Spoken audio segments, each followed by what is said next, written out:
ये जो देख रहे हैं आप स्क्रीन पर, ये जम्मू कश्मीर यूनियन टेरिटरी में भारत का एक ब्रिज है। ये ब्रिज बेहद महत्वपूर्ण है, चेनाब रेल ब्रिज। लेकिन पाकिस्तानी सेना के लिए ये बन गया है सबसे बड़ा सिरदर्द। क्यों? क्योंकि इसे उड़ा नहीं पाएंगे पाकिस्तानी सेना। जानेंगे कि कैसे चेनाब रेल ब्रिज इस वक्त सिरदर्द बन रहा है पाकिस्तान का, वो भी तब जब चीन ने अपनी सेना को असली युद्ध के लिए तैयार रहने को बोला है। जानेंगे जियोपॉलिटिक्स में क्या कुछ चल रहा है। आइए जानते हैं इन खबरों को विस्तार से। चीन ने अपनी सेना को पीछे तो कर लिया है, दोनों देशों की सेना पीछे आई है और समझौते के अनुसार ऐसा लग रहा था कि थोड़ी शांति होगी, शायद चीन झुक गया है। लेकिन ऐसा लगता है जैसे चीन को अभी लग रहा है कि उसके पास समय परिस्थितियां अनुकूल नहीं है। ऐसे में थोड़े दिनों के लिए पीछे हट जाओ और वापस से चीन सामने आएगा। अब ऐसा कहने का एक मतलब है, चीन ने दो बातें कही हैं। पहली बात ये कही है चीन ने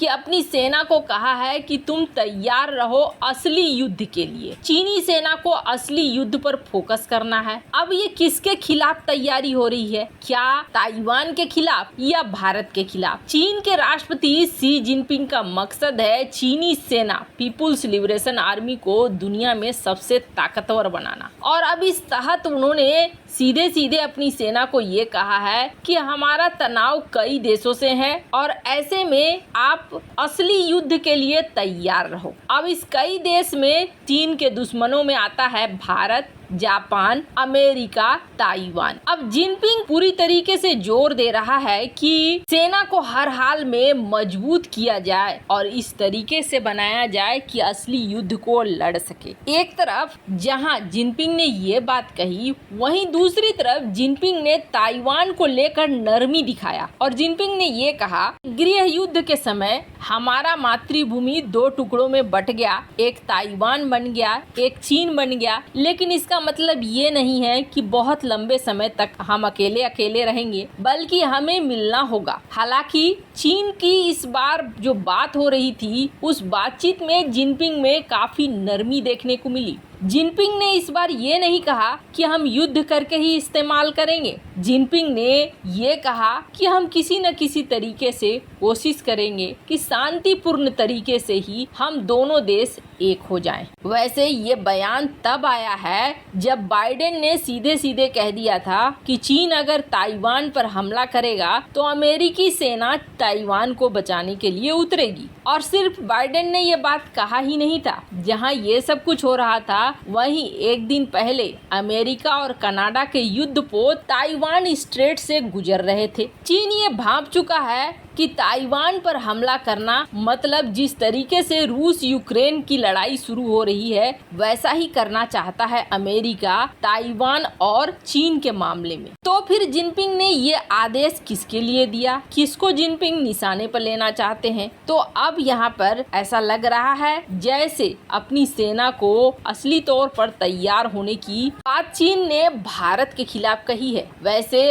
चीन ने अपने वेस्टर्न कमांड को भी काफी मजबूत करना शुरू कर दिया है हाल के दिनों में। ये भी देखने को मिला कि जो जनरल डोकलाम विवाद में और गलवान विवाद में चीन की तरफ से पूरा प्लान वाला था, उस जनरल को खास तौर पर जिम्मेदारी दी है जिनपिंग ने। वैसे तो जनरल वेइडोंग एक ऐसा जनरल है जो आम तौर पर शांत रहता है, कोई नहीं जान पाता है कि उसके दिमाग में क्या चल रहा है। पर इसके पास ताइवान, जापान, कई मिलिट्री ऑपरेशंस के अनुभव है। खास तौर पर वेस्टर्न थिएटर कमांड का पूरा कमान इसी जनरल को दिया गया है। इसलिए भी ऐसा लगता है कि ये जो तैयारी करवाना चाह रहा है चीन, ये तैयारी भारत के खिलाफ ही करवाना चाह रहा है। खैर, जहां ये सब कुछ प्लानिंग चल रही है तो जाहिर तौर पर अगर चीन हमला करता है तो पाकिस्तान पीछे हटेगा नहीं, पाकिस्तान भी चीन का साथ देगा। और ऐसे में भारत को अपनी तैयारियों को मजबूत करना बेहद जरूरी है। 1971 में जब भारत बांग्लादेश और पाकिस्तान की लड़ाई में उतरा था और बांग्लादेश आजाद हुआ था, तब भारत का एक मिशन था जिस मिशन ने बहुत ही ज़्यादा तहलका मचा दिया था और इस मिशन की वजह से पाकिस्तान को बहुत नुकसान हुआ था। उसे सरेंडर करने की नौबत भी आ गई थी। इस मिशन का नाम था ऑपरेशन कैक्टस लिली। इस ऑपरेशन में भारतीय सेना ने मेघना हेली ब्रिज को तबाह कर दिया था और जैसे ही ये ब्रिज तबाह हुई थी वैसे ही पाकिस्तानी सेना पहुंच ही नहीं पाई मदद करने के लिए, बांग्लादेश को अलग होने से रोकने के लिए। और इस समय बहुत बड़ी संख्या में पाकिस्तानी सेना ने सरेंडर कर दिया था। वैसे इस तरह के ट्रिक बहुत ज़्यादा अपनाए जाते हैं आज भी युद्ध में। जब हमने रूस यूक्रेन की लड़ाई देखी तो रूस यूक्रेन की लड़ाई में भी रूस कई बार निशाना बनाता है ब्रिज को और ब्रिज को ही तबाह कर देता है ताकि यूक्रेन के सैनिक यहाँ फंसे रहें। और जब ये यूक्रेन के सैनिक फंसे रहेंगे तो फिर उन्हें मारना या हराना या सरेंडर करवाना आसान होगा। पर भारत ने जिस तरह से Mi-4 का इस्तेमाल किया था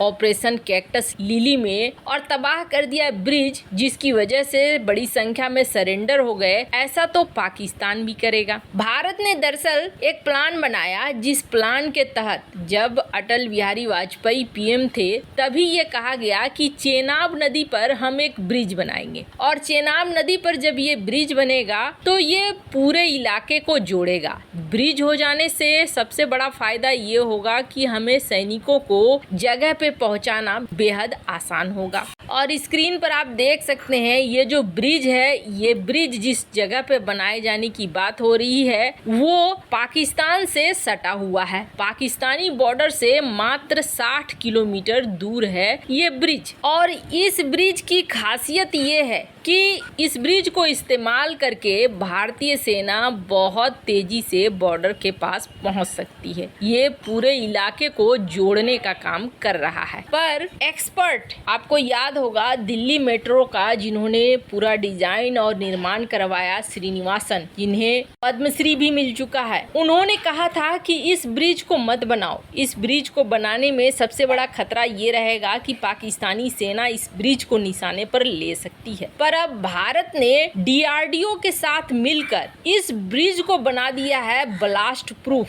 यानी इस ब्रिज पर हमला करने से कुछ भी नहीं होगा, ये बिल्कुल सुरक्षित रहेगा। इसमें एक तो भी सुनिश्चित किया गया है कि अगर TNT वगैरह का विस्फोट किया जाता है तो उस विस्फोट का असर स्टील पे बहुत ज्यादा नहीं हो। इसके अलावा ये भी कहा गया है कि मिसाइलों के हमले इस ब्रिज पर ज्यादातर बेकार साबित हो जाएंगे। तो वहीं 780 मीटर लंबी जगह पे ब्लास्ट प्रोटेक्शन वाले प्लेटफॉर्म भी बनाए गए हैं। इसके अलावे इस ब्रिज में कई तरीके के सेंसर लगे हैं। कुल मिलाकर ये कहें तो अब इस ब्रिज को ब्लास्ट के जरिए नहीं उड़ा पाएगी पाकिस्तानी सेना। वैसे आपको क्या लगता है, चीन किसके लिए तैयारी कर रहा है? कमेंट कर अपनी राय जरूर बताएं। जल्द मिलते हैं अगली वीडियो में नई खबर के साथ।